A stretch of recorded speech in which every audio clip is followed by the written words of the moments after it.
गई। मैं खेसारी सर से कभी जिंदगी में दूर नहीं होंगी। हमको काम से खेसारी सर का हेलो लालच नहीं नमस्कार है, दोस्तों, मैं शिवेंद्र आप सभी को स्वागत करते हैं शिवेंद्र ब्लॉग में। तो कैसे हैं दोस्तों, उम्मीद करता हूं आप लोग बहुत अच्छे होंगे। तो भाई लोग बता दूं कि वीडियो में बने रहेंगे तभी आप लोगों को सही जानकारी मिल पाएंगे। तो भाई लोग सोमिया पोखरे ने लाइव आके बोल रहे थे कि हमको ये मरवा देगा, वो करेगा, ये करेगा। तो भाई लोग बता दूं कि सोमिया मतलब खेसारी भैया से नहीं परेशान है, बाकी कुछ नहीं, मानता है और मानते रहेगा ऐसे ही। तो भाई लोग थोड़े दिन पहले इससे पहले गाली भी दिए थे और आज क्या मालूम क्या बोल रही है। तो भाई लोग ऐसे ही ढेर सारा प्यार खेसारी भैया को देते रहिए और ऐसे ही आगे बढ़ाते रहिए। और भाई लोग सबके घर ऐसे हम खेसारी भैया की वजह से चलते हैं। तो भाई लोग खेसारी भैया का ढेर सारा प्यार दीजिए और मेरे चैनल पर नए हैं तो चैनल को सब्सक्राइब कर लीजिए।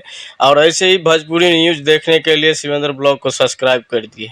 तो भाई लोग बता दूं खेसारी भैया को आज कोई पोस्टर रिलीज होने वाला है गाने का। तो भाई लोग जैसे ही अपडेट आता है तो आप लोगों को वीडियो के माध्यम से बता दिया जाएगा। चलते हैं अगले वीडियो में मिलते हैं।